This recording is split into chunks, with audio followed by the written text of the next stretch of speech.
हर खबर पर होगी आपकी पकड़। डाउनलोड कीजिए एबीपी लाइव ऐप। इस समय मैं अपने दर्शकों को सुनवाना चाहती हूं कि 15-16 की रात में जब चीन के साथ हिंसक झड़प हुई, हमारे जवान शहीद हुए, उसके बाद प्रधानमंत्री नरेंद्र मोदी ने क्या संदेश दिया था?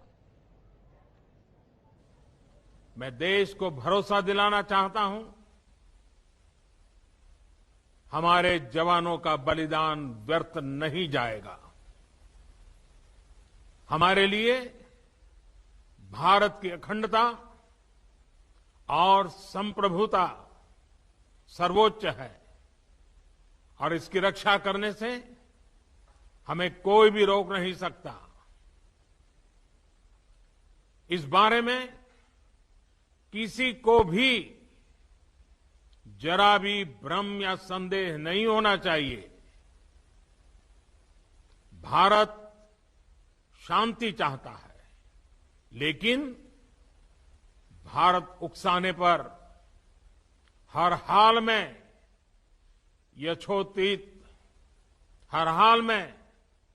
यथोचित जवाब देने में सक्षम है। और हमारे दिवंगत शहीद वीर जवानों के विषय में देश को इस बात का गर्व होगा कि वे मारते मारते मरे हैं। नीरज राजपूत भी मेरे साथ लगातार बने हुए हैं। प्रधानमंत्री नरेंद्र मोदी ने 17 जून को क्या कुछ कहा था देश से? संदेश बहुत साफ था कि मारते मारते मरे हैं, छोड़ेंगे नहीं। अगर दोस्ती निभाना जानते हैं तो आंखों में आंखें डालना भी जानते हैं। नीरज राजपूत मेरे साथ मौजूद हैं। नीरज, प्रधानमंत्री नरेंद्र मोदी का संदेश एकदम साफ था। बिल्कुल शोभना, बिल्कुल साफ था। और हम लोग यानी एबीपी न्यूज शुरुआत से ये बात जानकारी दे रहा है कि हमारे जो सैनिक जो वीर गति को प्राप्त हुए, वो वाकई में उन्होंने बहुत बड़ा नुकसान जो था वो चीनी सेना को दिया था। उस दिन दिया था, न केवल नुकसान दिया था बल्कि उनका टैंक तक भी जला दिया था, जिसको लेकर ही पूरा क्लैश शुरू हुआ था, जिसको हटाना नहीं चाहते थे चीनी सैनिक, जिसको लेकर दिन के टाइम में खुद भारत और चीन के जो कमांडिंग ऑफिसर्स थे, जिनमें भारत की तरफ से कर्नल संतोष बाबू थे, उन्होंने बातचीत की थी कि इस कैंप को हटा दिया जाए, जो कि ऑब्जर्वेटरी पोस्ट थी, जो कि भारत की सारी मूवमेंट पर नजर रखी जा रही थी, उसको हटाया नहीं था। उसी को हटवाने के लिए गए थे भारतीय सैनिक, गए वहां कॉन्फिडेंस में गए कि दिन में बातचीत हुई थी हटा देंगे, लेकिन उन्होंने धोखा दिया। उन्होंने कहा कि कर्नल संतोष बाबू अकेले आए और 2 सैनिकों के साथ आए और फिर वहां पर उनकी हत्या कर दी। उसके बाद भारतीय सैनिकों ने जिस तरह का जवाब दिया, जिस तरह की चोट पहुंचाई और हाथापाई हुई, क्लोज बैटल हुआ उनके साथ, जो जानकारी मिल रही थी 15 सैनिकों के तो गर्दन ही तोड़ दी घातक कमांडोज ने, जो 16 बिहार रेजिमेंट के और 3 पंजाब रेजिमेंट के थे। दुगना नुकसान कम से कम उनका हुआ। 100 से 150 सैनिक तो घायल ही हुए, जिनके लिए जो हेलीकॉप्टर्स थे अस्पताल ले जाने के लिए आए थे। तो इसीलिए ही प्रधानमंत्री नरेंद्र मोदी ने कहा कि हमारे सैनिक जरूर वीर गति को प्राप्त हुए हों, उनकी मौत हो गई हो, लेकिन मरते मरते भी वो मार कर गए दुश्मन को, जिसकी वजह से उनको दुगना नुकसान हुआ चीन को। बिल्कुल नीरज, आप बने रहिए। और क्योंकि हमें तस्वीरें अब मिलने लगी हैं और ये तस्वीरें बहुत अहम हो जाती हैं। खुद प्रधानमंत्री नरेंद्र मोदी इस समय लेह में मौजूद हैं। सेना, आईटीबीपी और एयरफोर्स के जवानों के साथ उनकी मुलाकात निमू में हो रही है। और हम आपको बता दें कि निमू जो है वो लेह से लगभग 35 मिनट की एरियल डिस्टेंस है और वहां पर 11,000 फीट की ऊंचाई पर प्रधानमंत्री की ये बैठक चल रही है। ये आपको तस्वीरें हम दिखा रहे हैं। उनके साथ एमएम नरवणे सेना प्रमुख मौजूद है, सीडीएस विपिन रावत उनके साथ मौजूद है। पूरी ग्राउंड जीरो पे स्थिति का आकलन करने के लिए आज प्रधानमंत्री खुद अचानक सुबह सुबह आज लेह पहुंच गए हैं। मेरे साथ मेजर जनरल सिन्हा जुड़े हुए हैं, रिटायर्ड मेजर जनरल सिन्हा साहब। देखिए, जिस तरीके की तस्वीरें मिल रही हैं, सेना का तो कहा जाए कि मनोबल बढ़ता ही है, लेकिन देश का मनोबल भी बढ़ता है। शायद मेरी आवाज उन तक नहीं पहुंची है। विकास का मैं रुक कर लेती हूं। विकास, जो मैं कह रही थी कि सेना का मनोबल तो बढ़ता ही है, लेकिन पूरे देश का मनोबल भी बढ़ता है ऐसे में। जी बिल्कुल, देखिए सबसे ज्यादा महत्वपूर्ण बात यह है कि किसी भी ऐसे काल में जब तनाव बढ़ा हो सीमा पर और ऐसा लग रहा हो कि युद्ध जैसे हालात बने हुए हैं, तो आप युद्ध हथियारों के अलावा अपने मनोबल से लड़ते हैं, आप अपनी इच्छा शक्ति से लड़ते हैं। और ऐसी सूरत में जब देश का सर्वोच्च पद पर बैठा व्यक्ति प्रधानमंत्री जब सीमा पर जाके जवानों के साथ कंधे से कंधा मिलाकर खड़े हो जाता है, तो सीधा संदेश जाता है, देश का भी मनोबल बढ़ता है, सेना का भी मनोबल बढ़ता है और उससे भी ज्यादा दुश्मन का मनोबल गिरता है। और चीन के मामले में ये इसलिए भी बहुत ज्यादा मुफीद है क्योंकि चीनी सेना के साथ चीन के राष्ट्रपति खड़े नहीं है। शी जिनपिंग का कोई बयान नहीं आया, ग्लोबल टाइम्स में कोई सरकार के सूत्रों के हवाले से खबर नहीं छपी। यहाँ तक कि मौत का आंकड़ा भी चीन अब तक छुपा रहा है। जो मौत का आंकड़ा उनके जवानों की पूरी दुनिया की इंटेलिजेंस एजेंसी ने रिपोर्ट किया है, वो आंकड़ा तक छिपा रहे हैं। जवानों की उनको जो उनके बलिदान हुआ है चीन में, उसको स्वीकार नहीं किया जा रहा है और इससे चीनी सेना में नाराजगी है। तो न केवल भारत का मनोबल बढ़ रहा है, भारतीय फौज का मनोबल बढ़ रहा है, चीन का मनोबल गिर रहा है। बिल्कुल, ये बहुत अहम हो जाता है। नीरज राजपूत भी मेरे साथ बने हुए हैं लेह से। नीरज राजपूत, विकास ने भी यही कहा और मेरा भी यही मानना है कि जितना मनोबल सेना का बढ़ रहा है उससे ज्यादा देश का बढ़ रहा है। और विकास ने एक पॉइंट और जोड़ा कि चीन का मनोबल टूट रहा है इस दौरे के बाद। हाँ बिल्कुल, जिस तरह की जो मीडिया रिपोर्ट आई है, वॉशिंगटन पोस्ट में जो खबर आई है जिसमें कहा गया है कि जो चीन के पूर्व सैनिक हैं वो इस बात को लेकर बहुत नाराज हैं, विरोध प्रदर्शन भी कर रहे हैं कि जो चीनी सैनिक हैं, जो चाहे सैनिक किसी का भी दुश्मन देश की सेना का ही क्यों ना, वो सैनिक था, वो अपने देश के लिए लड़ रहा था, तो उसको सम्मानपूर्वक उसके देश के जो सेना है या फिर उनकी जो पॉलिटिकल जो इस्टेब्लिशमेंट है, चीन की जो कम्युनिस्ट पार्टी है, उनको, क्योंकि चीन की कम्युनिस्ट पार्टी का बहुत इंटरफेरेंस रहता है, तो उनको उनका सम्मान पूर्वक उनका अंतिम संस्कार करना चाहिए था। जो हालांकि कुछ खबरें थे, हमें तो ये भी जानकारी मिली थी कि जो डेथ हुई थी चीनी सेना के सैनिकों की, उनकी डेड बॉडीज को वहीं पर बरी कर दिया गया था, यानी कि जो गलवान घाटी के करीब वाले इलाके में किया गया था। लेकिन क्योंकि चीन की तरफ से कोई आधिकारिक जानकारी नहीं आते हैं, तो इस तरह की खबरें दब जाती हैं। लोगों ने कहा था कि जो जेसीबी मशीन आई थी वो शायद डेड बॉडीज को ही दबाने के लिए आई थी। फिर उसके बाद हमारे पास जो वीडियो आया दिखाया कि एक कलशनुमा बर्तन में जो सैनिक है एयरपोर्ट पर जा रहे हैं और वहां पर परिवार खड़े हुए हैं, उनको सिर्फ एक कलश दिखाया गया, एक बर्तन नुमा था। शायद नीरज राजपूत से मेरा संपर्क टूट गया है। पूर्व मेजर जनरल एसपी सिन्हा साहब भी मेरे साथ बने हुए हैं। सिन्हा साहब, जैसा कि मेरे दोनों सहयोगी ये चर्चा कर रहे हैं कि सेना का मनोबल बढ़ा, देश का मनोबल बढ़ा, लेकिन साथ ही चीन का मनोबल जरूर टूटा होगा इन तस्वीरों को देख के। देखिए मैडम, कुछ इम्पोर्टेंट मुद्दों पर मैं बोलना चाहता हूँ। आप ये बात विश्वास कीजिए जब मैं ये बोल रहा हूँ कि हमारा देश बहुत लकी है। विश्व का सबसे बढ़िया फौज हिंदुस्तान की फौज है, ये मैं कह रहा हूँ। 1999 में पहाड़ों पे 18 डिग्री ग्रेडियंट पे धावा कर बोलना क्या आसान बात है? 5 कदम में आदमी की सांस फूल जाती है। और उस 18 डिग्री ग्रेडियंट पे धावा कर बोलना, जय काली माता की जय, जय मां दुर्गे करके अटैक करना आसान बात है? तो ये हमारी जो आर्मी है, ये फैंटम आर्मी है, ये बेताल आर्मी है, कुछ भी कर सकती है, पहली बात। दूसरी बात जो है कि जो चाइना के जो सोल्जर हैं, वो चाइना के वन चाइल्ड पॉलिसी के कारण वो भय से मुक्त नहीं है। उनको भय ये लगा रहता है कि यदि मैं मर गया तो मेरे अभिभावकों का क्या होगा। मैं आपको एक 10 सेकंड के लिए रोकना चाहती हूँ मेजर जनरल साहब। बड़ी खबर मुझे अपने दर्शकों को बतानी है और बड़ी खबर ये कि नीमू से प्रधानमंत्री मोदी सीधे लेके अस्पताल जाएंगे। चीन के साथ जो हिंसक झड़प में हमारे जवान घायल हुए थे, उनके साथ मुलाकात करेंगे, उनका हालचाल जानेंगे।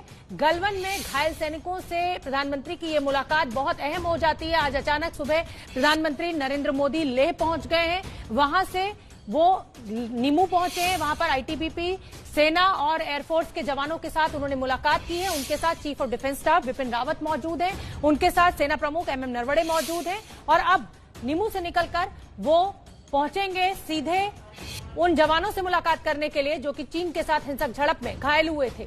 बहुत अहम हो जाता है ये दौरा प्रधानमंत्री नरेंद्र मोदी का तब जब चीन के साथ लगातार सीमा पर विवाद बना हुआ है। नीरज राजपूत मेरे साथ जुड़ रहे हैं। नीरज, लगभग नीमू से निकलकर नीरज तक मेरी आवाज नहीं पहुंच रही है। मेजर जनरल नीरज, क्या आप मुझे सुन पा रहे हैं? जी नीरज, मैं आपसे जानना चाहती हूँ कि नीमू से लेके अस्पताल पहुंचने में लगभग कितना समय लगेगा प्रधानमंत्री मोदी को? देखिए, अगर वो हेलीकॉप्टर से जैसे गए हैं तो हेलीकॉप्टर से मुश्किल से 5 से 7 मिनट लगेंगे उनको यहाँ तक पहुंचने में, क्योंकि 35 किलोमीटर का डिस्टेंस है यहाँ से नीमू जाने का। और एरियल डिस्टेंस थोड़ा और भी कम है क्योंकि पहाड़ वाला पूरा रास्ता है ये। तो यहाँ से पहुंचेंगे, जो हमें जानकारी दी गई थी कि वो मिलिट्री हॉस्पिटल जाएंगे जहां पर इंजर्ड जवान है। गलवान घाटी से में जो हिंसक झड़प हुई थी चीन सेना के साथ, उसमें जो घायल हुए थे उन सैनिकों से जरूर मिलने के लिए आएंगे। और नीमू के बाद उनका जो कार्यक्रम है वो वहीं पर है। एसपीजी की टीम भी वहां पर पहुंच चुकी है, हॉस्पिटल में पहुंच चुकी है, ताकि कि अगर प्रधानमंत्री वहां पर पहुंचते हैं तो उनकी सुरक्षा का भी पूरा इंतजाम किया जाए। और इस वक्त हम ठीक वहीं लेह पर खड़े हुए हैं, ठीक मेरे सामने एयरपोर्ट है और मेरे ठीक पीछे जो 14वीं कोर है फायर एंड फ्यूरी कोर है, जो कि पूरी चीन सीमा की रखवाली करती है। LOC की जहां पर प्रधानमंत्री गए हैं, अभी गए हैं, उन सबकी पूरी सुरक्षा की जिम्मेदारी इसी फायर एंड फ्यूरी कोर की है। और यही एयरपोर्ट बिल्कुल ठीक मेरे सामने है, मेरे कैमरामैन सुंदर के ठीक पीछे एयरपोर्ट है। अगर दिखाना चाहेंगे तो यहीं पर पहुंचे वो आज सुबह पहुंचे, 9 बजे के करीब पहुंचे, प्रधानमंत्री नरेंद्र मोदी पहुंचे और यहां से सीधा वो बताया गया कि चीफ ऑफ डिफेंस स्टाफ और साथ ही जो थल सेना प्रमुख हैं उनके साथ निमो गए। जैसे कि हम बता रहे हैं और हमारे जो सहयोगी संवाददाता हैं चाहे विकास, वो बता रहे हैं कि किस तरह से नीमू में जाकर उन्होंने थल सेना के जो सैनिक हैं, एयरफोर्स है, ITBP है, उन सबके साथ मुलाकात की है। नीरज, आप इस समय एयरपोर्ट पर मौजूद हैं और हमें पूरा हाल बता रहे हैं और ये दर्शकों को भी मैं अपने बता दूं कि अब नीमू से निकलकर प्रधानमंत्री सीधे उन जवानों से मुलाकात करने पहुंचेंगे जो कि इस हिंसक झड़प में घायल हुए थे। सिन्हा साहब, आप अपनी बात पूरी कर लीजिए, मुझे आपको रोकना पड़ा था। देखिए, कोई बात नहीं है। देखिए, PLA मैं बताना चाहता हूं कि PLA के सोल्जर हैं, वो सोल्जर नहीं है, वो एक पॉलिटिकल पार्टी के मिलिट्री एक्सटेंशन बस। दूसरी बात, एक वन चाइल्ड पॉलिसी के तहत ये एक PLA का जो जवान है वो भय से ग्रसित रहता है कि यदि मैं मर गया तो मेरे अभिभावकों का क्या होगा, पेरेंट्स का क्या होगा। ये भय, जो जवान, जो फौजी भय से ग्रसित होकर युद्ध भूमि में जाएगा वो फौजी लड़ नहीं सकता, मैं आपको गारंटी देता हूं। और उसके देखिए, हिंदुस्तान की फौज जो 16 बिहार के कमांडिंग ऑफिसर, 16 बिहार के 20 जवान मौत का आलिंगन करते हैं और भारत माता के लिए अपना जीवन का सबसे जो बहुमूल्य गिफ्ट है भगवान का, अपना शरीर, अपनी जिंदगी, उसको कुर्बानी देते हैं। ये डिफरेंस है। तीसरी बात जो मैं कहना चाहता हूं कि PLA जो है, आप एक चीज बताइए कि 1962 के बाद एक लड़ाई चीन जीता हो और 1962 के बाद आप बताइए एक लड़ाई हम हारे हो, बताइए। तो ये तो तुलना, इतिहास तो गवाह है कि हम कितने शक्तिशाली हैं, कितने सक्षम हैं। सिन्हा साहब, ये जो इमरजेंसी परचेज इस समय भारत के द्वारा किया जा रहा है वो आने वाले खतरे को देखते हुए ही है। एकदम। इस पर क्या बोलेंगे आप? एकदम। आप देखिए, मैं आर्मी हेडक्वार्टर्स में पोस्टेड था और मैं प्रोक्योरमेंट विंग में था, तो मुझे भगवान के पास से बहुत अच्छा ज्ञान है कि प्रोक्योरमेंट कैसे होता है। देखिए, जो vice chief of army staff को फाइनेंशियल पावर दी गई थी वो बहुत ही कम था। अराउंड, मुझे याद है कि करीब 50 करोड़ का फाइनेंशियल पावर था पर ट्रांजैक्शन। सब फाइल्स जाते थे मिनिस्ट्री ऑफ डिफेंस में। होता क्या है मैडम कि जब सप्लाई प्रोक्योरमेंट प्रोसेस में जितने नोट्स बढ़ते जाएंगे, जितनी कड़ी बढ़ती जाएगी, उतना डिले होता है, देरी होती है। जब आप प्रोसेसिंग नोट्स घटा देते हैं, प्रोसेसिंग चेन घटा देते हैं, तो फैसला जल्दी होगा, सामान जल्दी आएगा, सप्लाई ऑर्डर जल्दी प्लेस होगा। बिल्कुल ठीक है। इस पर चर्चा करेंगे क्योंकि नीरज राजपूत लेह में मौजूद है, मेरे साथ मेरे सहयोगी विकास भदौरिया भी मौजूद हैं और अच्छी खासा कहा जाए कि इस पर उन लोगों की कवरेज है। मैं अब इस समय अपने दर्शकों को हेडलाइंस बता देती हूं क्योंकि सुर्खियों का समय हो गया और इस बड़ी खबर पर हमारी नजर बनी हुई है। और चलिए सुर्खियों के बाद इस समय की बड़ी खबर एक बार फिर आपको बता दें। प्रधानमंत्री नरेंद्र मोदी आज सुबह अचानक 10 बजे लेह पहुंच गए।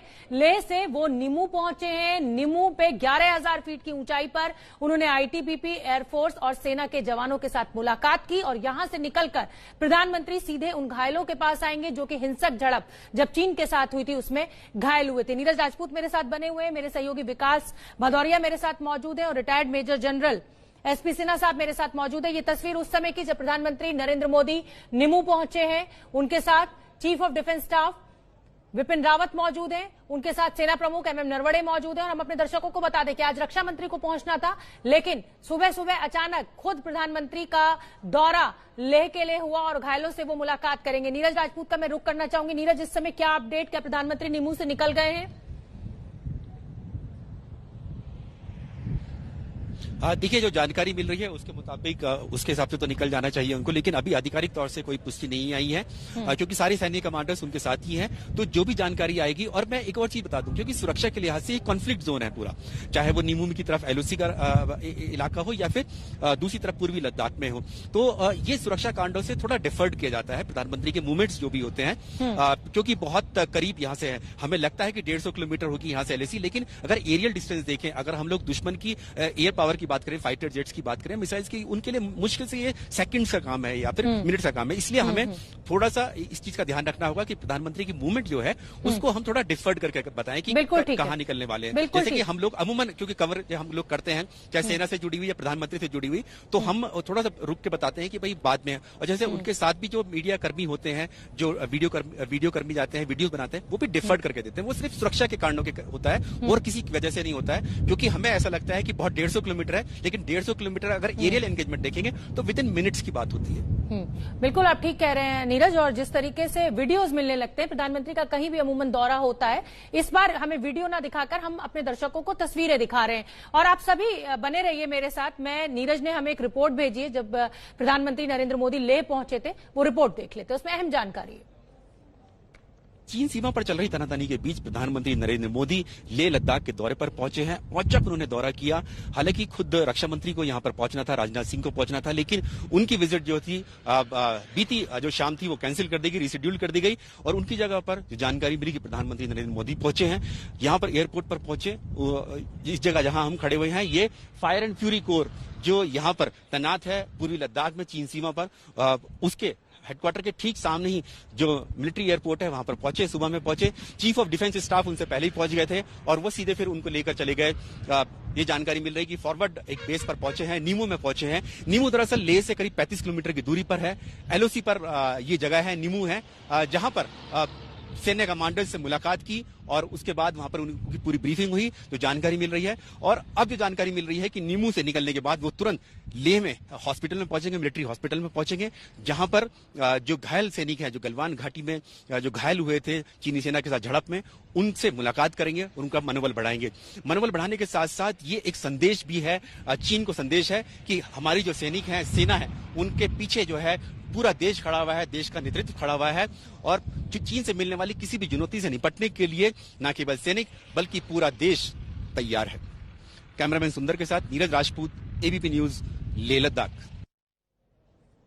तो ये 6 तस्वीरें आपके सामने। नीरज ने हमें रिपोर्ट दिखाई कि पूरा देश का नेतृत्व अपने जवानों के साथ, अपनी सेना के साथ खड़ा हुआ है। जिस समय प्रधानमंत्री एयरपोर्ट पहुंचे, पहली तस्वीर निमू फॉरवर्ड पोस्ट पर प्रधानमंत्री ने मुलाकात की आईटीबीपी, सेना और एयरफोर्स के जवानों के साथ, हालात का पूरा जायजा लिया। जवानों के साथ 1 to 1 जो मुलाकात होती है, उसका संदेश जो है, उसका जहां कहा जाए कि मैसेज जो है वो पूरी फौज को पहुंचता है, पूरे देश को पहुंचता है। ये बहुत अहम हो जाता है। आज प्रधानमंत्री का ये दौरा लेह का हौसला बढ़ाया। घायलों से अब वो मुलाकात करेंगे। नीमू से वो सीधे अस्पताल, आर्मी अस्पताल जाएंगे, जहां पर हिंसक झड़प जो हुई थी चीन के साथ, उसमें जो जवान हमारे घायल हुए थे, उनके साथ वो उनका हालचाल जानेंगे। हमारे साथ मेरे सहयोगी प्रणय उपाध्याय भी जुड़ गए हैं। नीरज राजपूत लगातार बने हुए हैं लेह से। विकास भदौरिया भी मेरे साथ मौजूद हैं और रिटायर्ड मेजर जनरल मेरे साथ एसपी सिन्हा भी मौजूद हैं। प्रणय, अचानक आज सुबह हुई और 10 बजे प्रधानमंत्री लेह पहुंचे हुए थे। ये दौरा बहुत अहम हो जाता है, हम लगातार चर्चा कर रहे हैं पिछले 1 घंटे से इसी पर। बिल्कुल शोभना, ये बहुत महत्वपूर्ण इस लिहाज से भी है कि इसकी मैसेजिंग को पढ़ने की जरूरत है। किस तरीके का मैसेज भारत इस दौरे के साथ देना चाहता है। भारत का शीर्ष नेतृत्व यदि सीमा पर अग्रिम मोर्चों पर पहुंचता है, वहां पे सैनिकों से बात करता है, तो इसके स्पष्ट संदेश हैं। लेह लद्दाख में एलएसी पे टेंशन चल रहा है, लेकिन एलओसी के करीब प्रधानमंत्री पहुंचते हैं, यानी दोनों मोर्चों पर एक साथ संदेश देने की कोशिश। संदेश क्या देने की कोशिश? अगर आप प्रधानमंत्री के 17 जून के भाषण को देखें और इस दौरे को देखें, तो इसमें एक मैसेज क्लियर है कि भारत किसी भी तरीके से, भारत समाधान चाहता है, शांति चाहता है, लेकिन यदि कोई आक्रामक कार्रवाई होती है तो भारत जवाब देने के लिए तैयार है। भारत अपनी जमीन छोड़ने के लिए कतई तैयार नहीं है। रिलेंटिंग ऑफ ग्राउंड जो है उसके लिए सिरे से उसे नो किया जा रहा है इस मैसेज के लिहाज से, इस दौरे के लिहाज से। साथ ही भारत ने यह भी स्पष्ट किया है कि अगर लड़ाई लंबी चलती है, ये पूरा विवाद अगर लंबा खींचता है, तो भी भारत तैयार है। और एक तरीके से सैनिकों का मनोबल बढ़ाने की ये जो कोशिश प्रधानमंत्री की तरफ से है, ये उन्होंने किया है कि वो सीधे दोनों चीजें करना चाहते हैं। एक वो फर्स्ट हैंड ग्राउंड सिचुएशन की रिपोर्ट लेना चाहते हैं और साथ ही वो ये मैसेज देना चाहते हैं कि देश का नेतृत्व और देश सैनिकों के साथ है जो अग्रिम मोर्चों पर तैनात है, इसलिए उन्हें जरा भी घबराने या डरने की जरूरत नहीं है किसी भी स्थिति के अंदर, और उनका मनोबल बढ़ाने की कोशिश है। तो ये सारे अंडरलाइंग मैसेज हैं जो इस प्रधानमंत्री के दौरे में स्पष्ट नजर आते हैं। शोभना। हाँ प्रणय, आप अभी हमारे साथ जुड़े हैं। हम सुबह से इस पर चर्चा कर रहे हैं जब से प्रधानमंत्री नरेंद्र मोदी पहुंचे हैं, और विकास भी ऐसा ही कह रहे हैं, नीरज भी यही कह रहे हैं और सिन्हा साहब भी यही कह रहे हैं कि ये देश का मनोबल बढ़ा है, सेना का तो मनोबल बढ़ा ही है, साथ साथ चीन का मनोबल टूटा भी है। क्योंकि वो तो अपने जो बलिदान उनके जवानों ने दिया उनके परिवारों तक को शव नहीं सौंपते। बिल्कुल, ये सारी चीजें तो हैं ही शोभना, लेकिन ये इंटरनेशनली चाइना को भी एक मैसेज है। जिस तरीके से चीन को लेकर एक अंतर्राष्ट्रीय जनमत इस समय नजर आ रहा है, चीन की आक्रामक कार्रवाइयों को लेकर ईस्ट चाइना सी, साउथ चाइना सी, साउथ एशिया से लेकर हर जगह पर सवाल उठ रहे हैं। ऐसे में ये चीन के लिए एक सख्त संदेश भी है कि भारत जैसे बड़े देश के साथ अगर वो इस तरीके की कोई आक्रामक कार्रवाई करता है तो ये विवाद बढ़ेगा और उसकी कीमत और उसका खामियाजा भुगतने के लिए चीन को तैयार रहना चाहिए। अंतर्राष्ट्रीय जनमत से भी चीन के लिए कोई बहुत उत्साहजनक जवाब नहीं आए हैं। जिन चीजों का आपने उल्लेख किया, आप देखिए कि फ्रांस की रक्षा मंत्री ने चिट्ठी लिखी भारत के रक्षा मंत्री को और गलवान घाटी में शहीदों के लिए उन्होंने श्रद्धांजलि दी, अपना समर्थन जताया। रूस की तरफ से बयान आए, अमेरिका की तरफ से बयान आया, लेकिन चीन के सैनिकों के बारे में चूंकि चीन ने अपने सैनिकों की जानकारी ही साझा नहीं की, उसने अपने देश को ही नहीं बताया, तो ऐसे में अंतर्राष्ट्रीय स्तर पर भी जो जनमत है वो भारत के साथ ज्यादा खड़ा हुआ नजर आ रहा है, क्योंकि इस पूरी घटनाक्रम के अंदर चीन एक आक्रामक के तौर पर नजर आ रहा है। और अंतर्राष्ट्रीय स्तर पर अगर आप देखें तो किसी भी आक्रामक के साथ कोई जनमत नहीं होता है और चीन के लिए भी यह संदेश है और प्रधानमंत्री का यह दौरा स्पष्ट रूप से चीन को भी एक संदेश है कि भारत पूरा एक साथ अपने सैनिकों के साथ है। इस तरीके की अगर कोई भी कार्रवाई चीन करता है तो उसको भारत के शीर्ष नेतृत्व का और भारत का जो पूरा देश है वो इसके अंदर संदेश देगा और अपने सैनिकों के साथ जो पूरा जनमत है वो एक साथ खड़ा हुआ है। ये कई स्ट्रांग मैसेजेस हैं, क्योंकि अगर आप देखें सेनाध्यक्ष का लेह लद्दाख जाना, सैनिकों से मिलना, उसके बाद प्रधानमंत्री का जाना, रक्षा मंत्री भी जाने ही वाले थे और रक्षा मंत्री की भी यात्रा होगी, यानी भारत इसको कितनी गंभीरता से ले रहा है और किस तरीके के मैसेजिंग देने की कोशिश हो रही है, ये इसमें साफ नजर आता है। बिल्कुल ठीक है प्रणय, आप सभी मेरे साथ बने रहिए। मेरे सहयोगी अंकित गुप्ता ने राज्यसभा सांसद राकेश सिन्हा से बात की है प्रधानमंत्री के इस दौरे को देखते हुए। सुनिए क्या कुछ कहा राकेश सिन्हा ने। प्रधानमंत्री नरेंद्र मोदी ने एक बार फिर से देश को अचंभित कर दिया है। खबर आई कि प्रधानमंत्री आज सुबह तड़के ही लेह पहुंच गए, जबकि उससे पहले तक इस तरह की कोई जानकारी नहीं थी। प्रधानमंत्री लेह पहुंचे तो वहां पर जो सैन्य अधिकारी हैं उनसे बातचीत भी की और जिस तरीके से सीमा पर हालात बने हुए हैं उसके बारे में जानकारी भी ली। हमारे साथ मौजूद हैं प्रोफेसर राकेश सिन्हा, बीजेपी सांसद। सर, जिस तरीके से प्रधानमंत्री लेह पहुंचे हैं पूरे देश को अचंभित कर दिया, क्योंकि पहले से तो इस तरीके की कोई जानकारी थी नहीं। देखिए, प्रधानमंत्री नरेंद्र मोदी जी का यह एक ऐतिहासिक निर्णय है। जिस वक्त हमारी सेना ने चीन को लद्दाख में मुंहतोड़ जवाब दिया, उसमें हमारे 20 जवानों की शहादत भी हुई है। प्रधानमंत्री ने वहां जाकर यह साबित कर दिया है, यह स्थापित कर दिया है कि पूरा। तो प्रधानमंत्री नरेंद्र मोदी लेह के दौरे पर पहुंचे हुए हैं। अचानक सुबह 10 बजे हमें खबर मिली कि प्रधानमंत्री खुद लेह पहुंच रहे हैं। आज रक्षा मंत्री को पहुंचना था, लेकिन कल जानकारी ये आई कि वो दौरा रद्द कर दिया गया है, कारण किसी को पता नहीं था। और आज जब तस्वीरें मिली तो प्रधानमंत्री नरेंद्र मोदी खुद ले पहुंचे हुए थे। वहां से वो निमू पहुंचे, वहां पर उन्होंने आईटीबीपी, एयरफोर्स और सेना के जवानों के साथ मुलाकात की। नीरज राजपूत लगातार मेरे साथ बने हुए हैं। नीरज राजपूत, जिस तरीके से तनाव अभी भी बरकरार है, चाहे कूटनीतिक स्तर पर बातचीत हो रही हो, चाहे सैन्य स्तर पर बातचीत हो रही हो, रशिया से जो हम इस समय इमरजेंसी परचेज कर रहे हैं वो भी बहुत इंपॉर्टेंट हो जाता है और वो भी कहीं ना कहीं चीन को संदेश है कि हम पूरी तरह से तैयार हैं। बिल्कुल शोभना, देखिए जो भी अभी बातचीत चल रही है, चाहे वो कोर कमांडर स्तर की या फिर राजनयिक स्तर की, लेकिन जिस तरह की जो चीन की पोस्चरिंग है उसको देखकर थोड़ा विश्वास थोड़ा कम होता है। इसीलिए भारतीय सेना ने साफ कर दिया है, जो कि शीर्ष नेतृत्व को बताया था कि हम एक लंबे हॉल के लिए, यानी कि लंबे समय तक के लिए हम चीन की सेना के साथ, चीन के साथ टकराव के लिए तैयार हैं। और ये लंबा टकराव जो चलेगा इसके लिए भारतीय सेना को जो हथियार है, मिसाइल है, उनकी बहुत ज्यादा जरूरत है। और दूसरी तरफ टू फ्रंट वॉर, यानी कि पाकिस्तान की तरफ से भी ऐसी मूवमेंट की खबरें आ रही थी। तो इसीलिए ये जो परचेज किया गया है, चाहे वो फाइटर जेट्स हो, MiG-29, 21 MiG-29 जो रूस ने दिए हैं, कम दामों में दिए हैं, हालांकि पुराने थोड़े से हैं, लेकिन वो दिए हैं, 21 दिए हैं। 12 सुखोई विमान है, अस्त्रा मिसाइल है और इसके अलावा पिनाका जो रॉकेट सिस्टम है, ये सब जो है परचेज किए जा रहे हैं। ये इनको आने में टाइम लगेगा, अभी हो सकता है कि 1-2 साल लग जाए इनको आने में, लेकिन ये दिखाता है कि अगर हमें लंबे समय तक चीन के साथ टकराव अगर हमें करना है, अगर हमें चुनौती स्वीकार करनी है, तो उसके लिए हमारी सेनाओं को, चाहे वो थल सेना हो, वायुसेना हो, नौसेना हो, उनकी ताकत को और ज्यादा उनको बढ़ाना होगा। और उसके लिए जरूरी है कि उनको वेपन्स दिए जाएं ताकि वो अगर जरूरत पड़े तो उनका इस्तेमाल भी कर सके। ठीक है, प्रणय उपाध्याय भी मेरे साथ बने हुए हैं, विकास भदौरिया भी मेरे साथ मौजूद है। प्रणय, मैं आपका रुख करना चाहूंगी कि इस समय जब चीन और पाकिस्तान 2 फ्रंट पे लड़ाई हमारे लिए खड़ी करना चाहता है, ऐसे में फिर एक बार रशिया ही काम आया भारत के। रशिया पे ही भरोसा जताया भारत ने, अमेरिका पे नहीं।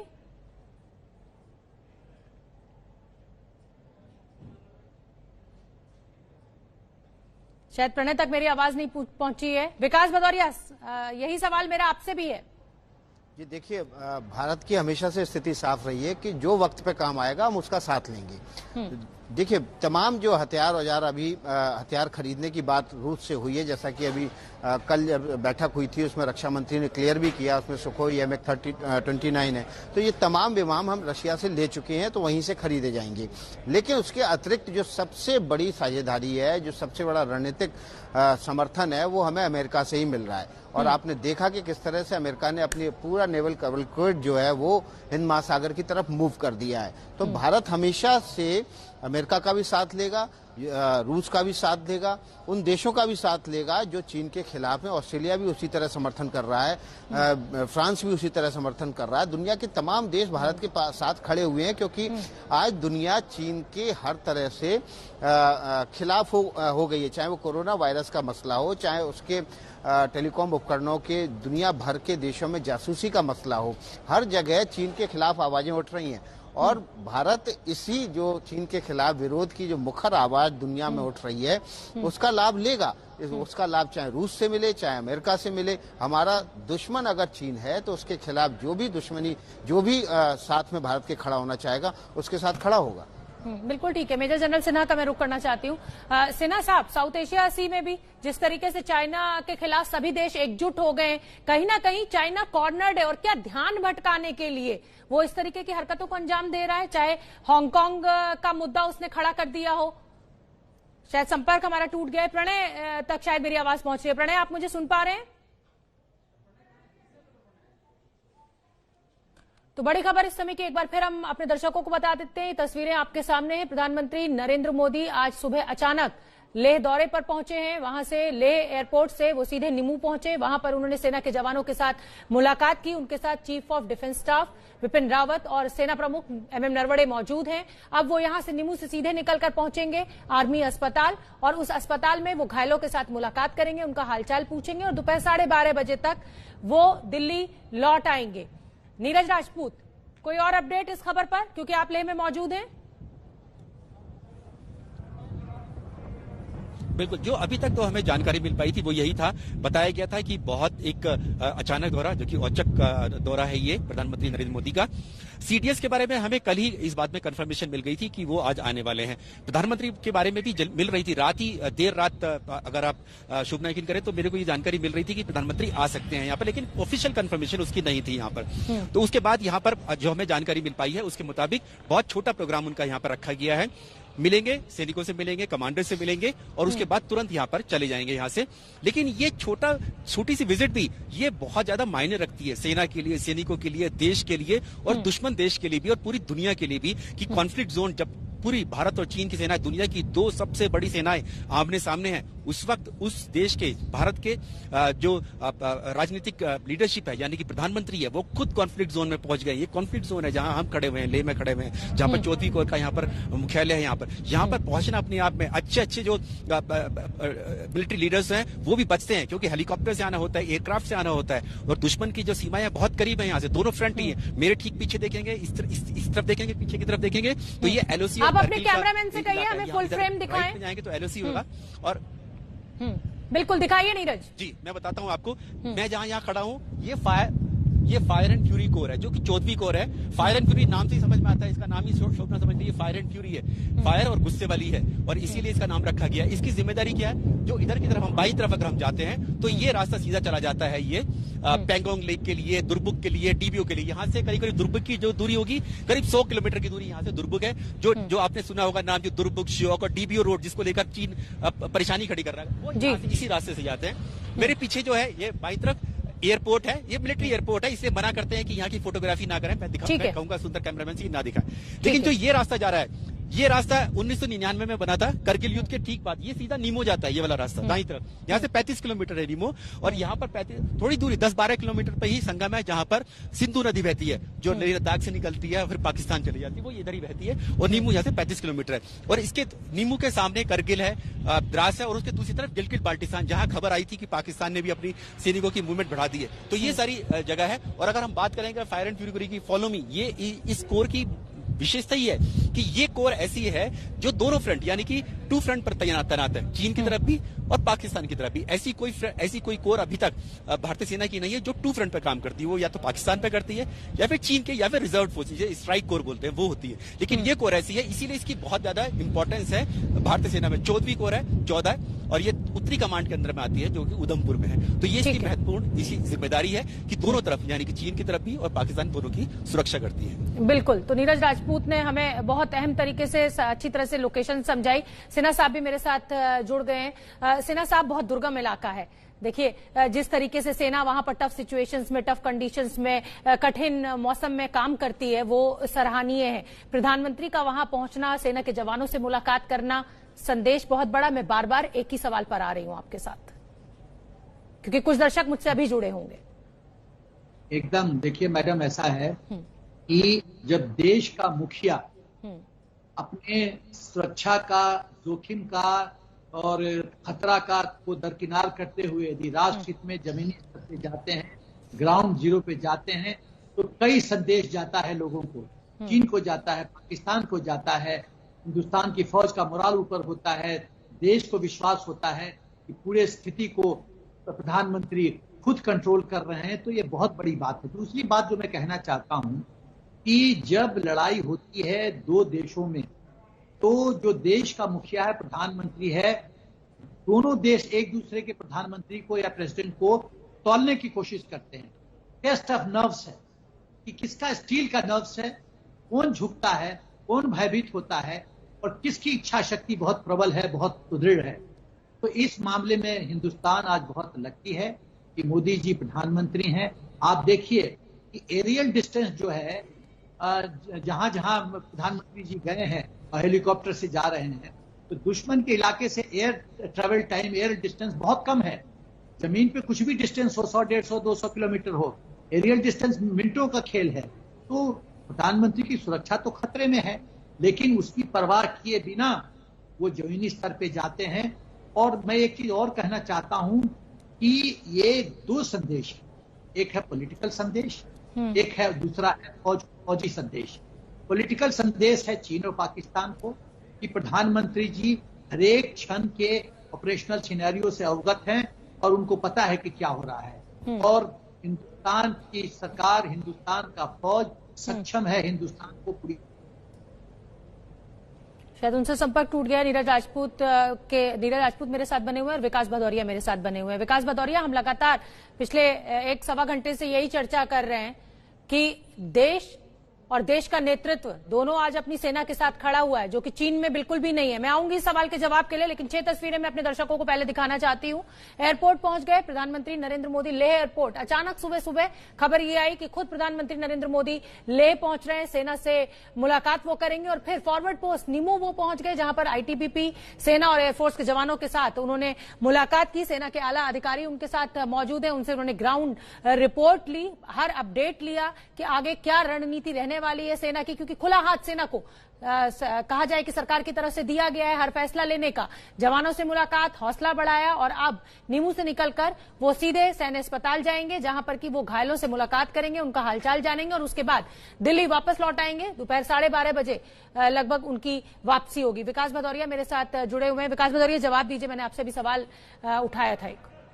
देखिए, सबसे बड़ा सवाल यह है कि इस विजिट से क्या संदेश जाएगा। देखिए, इस विजिट से केवल चीन को संदेश जा रहा है, पाकिस्तान को जा रहा है, पूरी दुनिया को जा रहा है। और पूरी दुनिया को संदेश ये जा रहा है कि भारत अब एक सॉफ्ट स्टेट नहीं है। पूरी दुनिया को ये संदेश जा रहा है कि भारत अब एक इंच भूमि के लिए सामने दुश्मन देश की आंखों में आंखें डाल के तरेरेगा और कहेगा कि हमारी सीमा में मत आइए, हम सीमा पर खुद तैनात हैं। पिछले 15 जून की रात जो कुछ हुआ वो भी इसी का नतीजा था, क्योंकि भारत पीछे हटने को तैयार नहीं था। जब चीनी फौज ने अपने तंबू गाड़ दिए, भारत ने भी अपने तंबू गाड़ दिए। उसके बाद चीन ने जब धोखा दिया तो भारत ने कहा कि अब धोखा बर्दाश्त नहीं होगा। भारतीय फौज ने जाके तंबू न केवल उखाड़े बल्कि आग भी लगा दी। हालांकि वो झड़प बहुत ज्यादा फैटल हो गई, इसमें भारतीय जवान शहीद हो गए, लेकिन सबसे ज्यादा नुकसान चीन को हुआ। और जैसा कि मेजर जनरल सिन्हा कह रहे थे कि चीन के जवान जो है वो आधी इच्छा शक्ति से लड़ते हैं, आधे मनोबल से लड़ते हैं, आधी ताकत से लड़ते हैं, क्योंकि उनको पता होता है कि वो अपने माँ बाप की अकेली औलाद हैं और घर में अगर वो उनको कुछ हो जाएगा तो उनके घर वालों को कौन देखभाल करेगा। विकास, इससे इतर मैं एक और सवाल आपसे जानना चाहती हूं और जवाब मैं आपसे ये जानना चाहती हूं कि लगातार विपक्ष हमलावर था और लगातार विपक्ष ये कह रहा था कि देश जानना चाहता है कि असल स्थिति क्या है चीन को लेकर। अब आज प्रधानमंत्री नरेंद्र मोदी का दौरा भी हो गया है, तो क्या हम ये अब माने कि प्रधानमंत्री अब कोई जवाब दे सकते हैं, आकर मीडिया से बात कर सकते हैं, विपक्ष को जवाब मिल सकता है? ये देखिए, इस मामले में मेरा मानना है कि विपक्ष एक रणनीतिक भूल कर रहा है। जब देश किसी ऐसी स्थिति में हो जो लगभग युद्ध काल जैसी हो, तब फिर देश के तमाम राजनीतिक दलों को देश के प्रधानमंत्री या सरकार के साथ खड़े रहना चाहिए। जब युद्ध काल जैसी स्थितियां खत्म हो जाए उसके बाद सवाल जवाब करना चाहिए।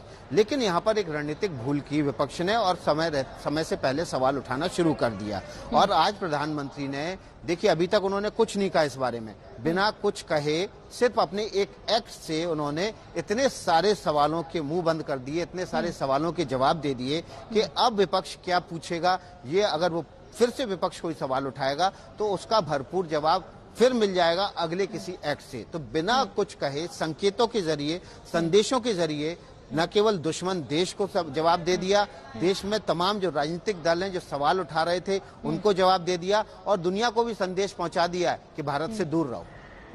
सब देखिए विकास, ठीक है, आपकी बात अपनी जगह ठीक है, लेकिन सवाल उठाना मैं गलत नहीं मानती हूं। विपक्ष का काम यही है और विपक्ष अगर सत्ता पक्ष से सवाल नहीं पूछेगा तो फिर लोकतंत्र जिसे कहा जाए कि उसका कोई मायने नहीं रह जाएंगे। सिन्हा साहब भी मेरे साथ जुड़े हुए हैं। सिन्हा साहब, लगातार हम चर्चा कर रहे हैं, प्रधानमंत्री वहां पर पहुंचे हुए हैं, जैसा कि विकास ने अभी कहा कि चीन को कड़ा संदेश, पाकिस्तान को कड़ा संदेश, साथ साथ पूरी दुनिया को ये संदेश कि अब भारत 1962 वाला भारत नहीं है, बहुत अलग स्थिति में इस समय हम खड़े हुए हैं।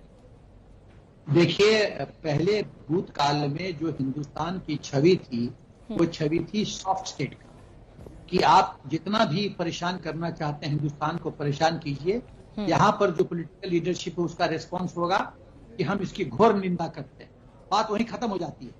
चाहे वो 26/11 बॉम्बे अटैक हो, कुछ भी हो, अक्साई चीन चला जाए, कुछ भी चला जाए, हम घोर निंदा करते हैं, कहानी वहीं खत्म। लेकिन अभी ऐसा माहौल नहीं है।